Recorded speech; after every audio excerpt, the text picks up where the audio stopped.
Hey man, before we jump into this episode of Truck Talk Thursday, I wanted to tell you guys about our very first live training event.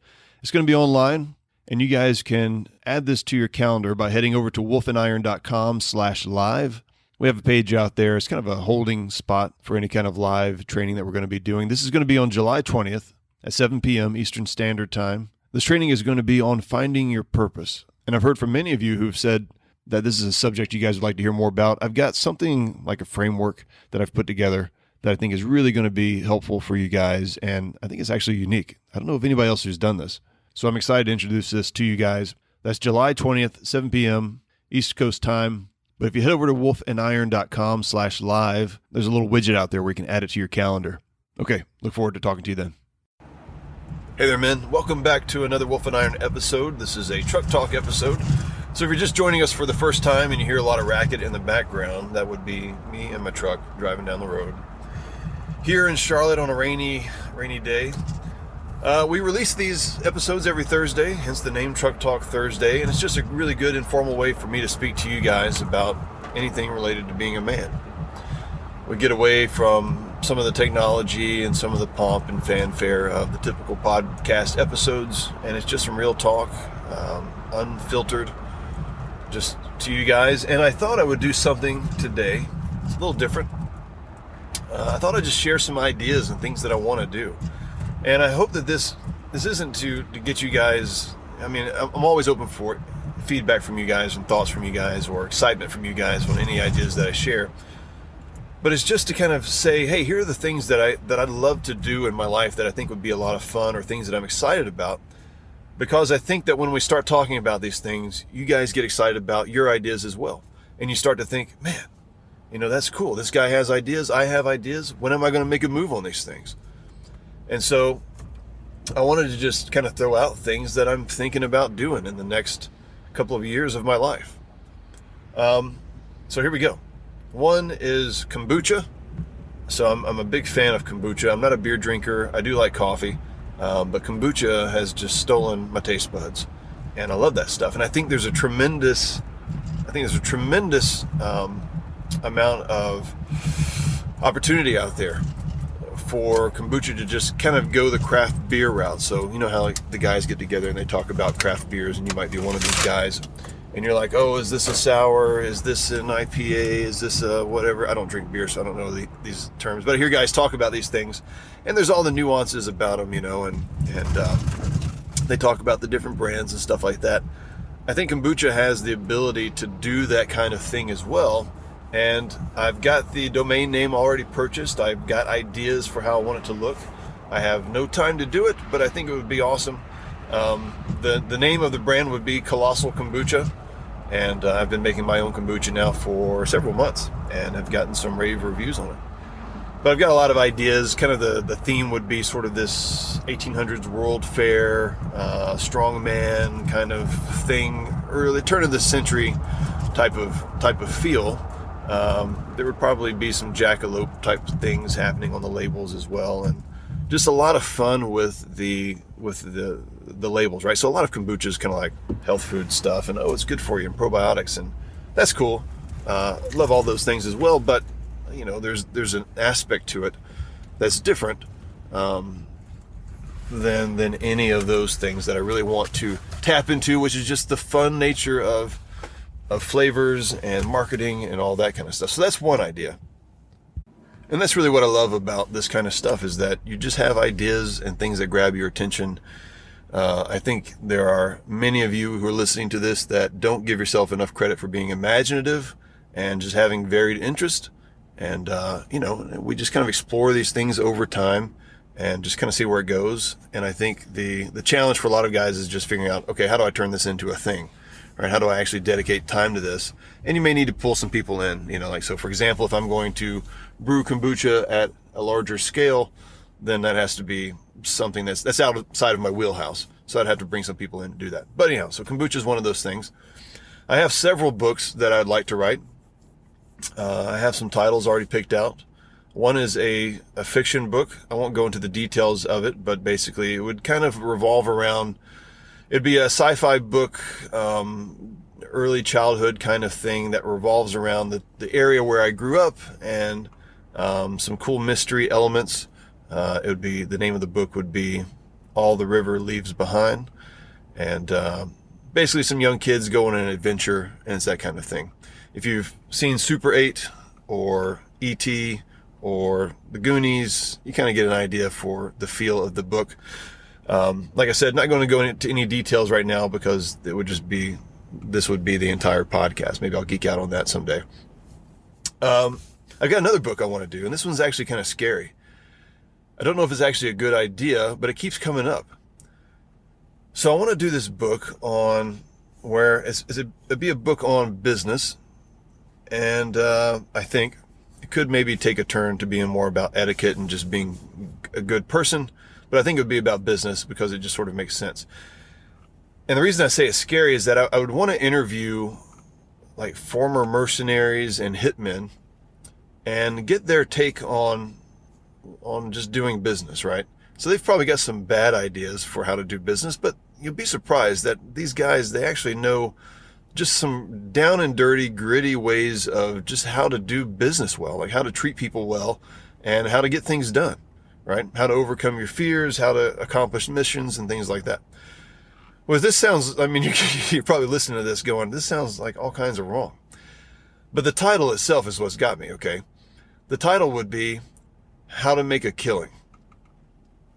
Get it? Right? So it's all about how to make a killing, but it would also be about, how people have made killings. So that's just sort of a both fun and very wrong probably book that I would want to do, but it just sounds like it'd be cool, and I could see it being just a tremendous success if it went over well. The scary part about it is interviewing the guys and just getting on their list or whatever, right? I don't want to be on anybody else's list, either. So that's one of the books. And I guess most of my ideas at this point are books. There's another book I want to write called The Kingdom of Ends, or maybe A Kingdom of Ends. And it really comes from the idea of Immanuel Kant and his view of, he's a philosopher, and his view that mankind is not a means to an end, that humans should be treated as an end of themselves. They are the thing that everything really revolves around, and they are kind of the meaning of life. And so the idea there is really just to say that we live in a kingdom of ends, right? Things that, not only things that are kind of finite to some degree, but we also live in really this kingdom of things, of people, and that we should value them. And here are the reasons why we should value them. And I don't think it would be a long book. I think it would be kind of a short read, but I think it would be a really helpful reminder, especially in the day and age in which we live, where we just don't value people. We're selfish. We don't take time to consider other people, and we really should. And so that's one of the books that I'm thinking about. Just recently I came across an idea of another book that I wanted to do. These things just sort of come to me a lot of times at night when I'm about to fall asleep, and it just pops in my head. It would be called When the Old Man Goes to War. And the idea is that the old man only fights for things that are worth fighting for. There's a reason that they don't send old guys to war.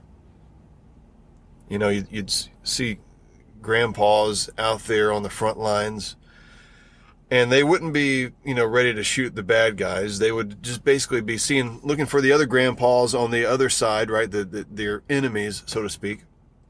And they'd wave them down and say, hey, come check out these pictures of my grandkids, right?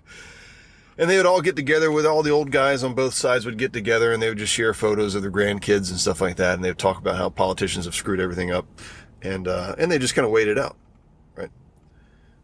That's how most old guys would work. The young guys will buy into a story, right? So the young man will typically buy into the story of, here's a bad guy that wants to come and take your land, or is going to come and take your family or your freedom. And that's all they really need to hear. And then they're off to go and take care of business. They'll point a gun at just about anybody at that point. But the old guy doesn't do that. The old man doesn't fight for that reason, but the old man will fight for the things that matter. And you better watch out, because when the old man goes to war, you know he's serious. You know that he's reached a conclusion about the value of something that is worth dying for.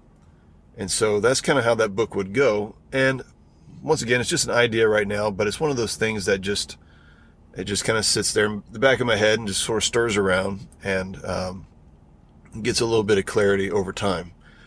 That's how these kind of things work for me. I don't know how they work for you guys, but I imagine a lot of times it's the same way. Next up, I have the vision of this sort of almost like a TV show that would be a cross between Top Gear or the Grand Tour, take your pick, but the British version or Grand Tour. And what's it called? Returning the Favor with Mike Rowe. And also, kind of as an aside, I always thought Mike Rowe should have like another version of Returning the Favor, but it would be where he goes and pays back guys for doing bad things, right? And it would be called the same thing, but it would be introduced like Returning the Favor, instead of like Returning the Favor. Anyhow, if you guys know Mike Rowe, pass that along to him. That's a winner right there. Anyhow, so it would be sort of this behind the scenes kind of feel to it, very kind of raw, kind of organic thing. But it would be probably myself, 2 or 3 other buds, and we would go and we would do manly things. There would be morals and lessons to them, but it would be essentially like a 30 to 45 minute TV show. And there'd be a lot of silliness, plenty of silliness going on, and tomfoolery.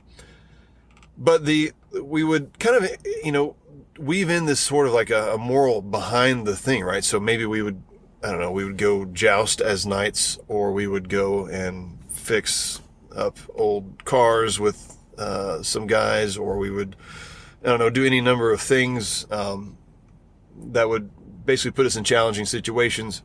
Hilarity would ensue, but there would be morals and stuff like that to come from it as well. And the goal of that would be that guys would be able to once again watch a show with their family where it shows men being men, having fun, seeing brotherhood, seeing camaraderie together, and that guys would really, really desire to have that in real life. When I watch a show like the Grand Tour, for example, if you guys aren't familiar with that, go check it out on Amazon, or Top Gear. But when you see these kind of shows where the guys are getting together and they're having fun, and they're just guys hanging out, doing what they love, it gives you so much of a desire to go and have that kind of relationship in your life. Right? Just to have those adventures. And so I want men and boys, families to be able to see these things, to see men being men, and to have these examples of guys that they can follow and imitate, and see what the relationships look like, see what clean, good humor looks like, and but also see how, at the end of the day, there's a lesson to be learned. There's something to be garnered from whatever is taking place. So, that doesn't quite complete my list. There are other things that I want to do, lots of other books that I want to write. I can't think of them right now. I've got them written down somewhere, but just kind of a short list of things that are just always kind of on my mind, things that I want to do. And maybe over the years, guys, you'll see these things pop up. I try to pursue these just sort of in my spare moments and see where they go. Sometimes I have an idea and it sounds really cool at first, and then it kind of fizzes out. And so for me, it's a really good it's a good test of an idea to see how long I can stick with it. Do I get more and more excited about it over time? Do I begin to see the holes in it? Does it sound like a stupid idea? Right. But here's what I would say, guys. I encourage you so strongly to really value your imagination, to value your differing interest in all the things that make you unique. And just think about like, okay, if I were going to turn this into something that could be monetized or just be valuable to other people, that should really be the first thing you think about. How do I make this valuable to others? Or is there a community that can coalesce around this idea? Whatever it is, maybe you've got a book idea that you want to write. Don't put it off and don't undervalue it because it's your idea and it's not somebody else's idea. When you guys hear me talking about these things, I would not be surprised at all if some of you say, that's exactly what I want to do. Or I've had a really similar idea. I need to reach out to Mike about this and we can collaborate. And please do.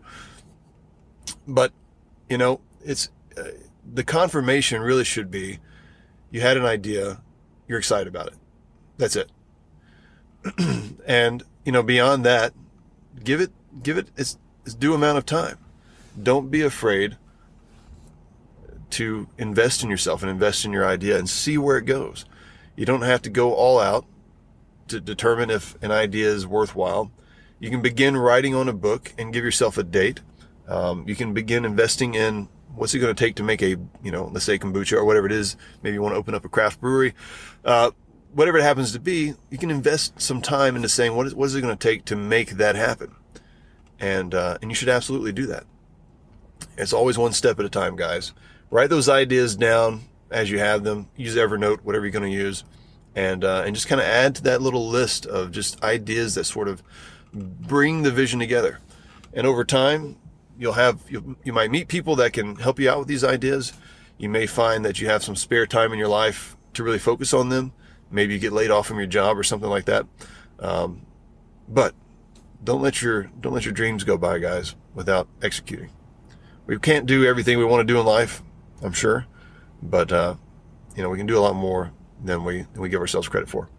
Okay, that's it for this Truck Talk Thursday. I'd love to hear your thoughts on this one, guys. If you enjoyed it, let me know, and please let me know your ideas as well. You can head over to our free Facebook group, wolfandIron.com/the group. That'll take you over there. There'll be a few questions to answer if you're not a member already.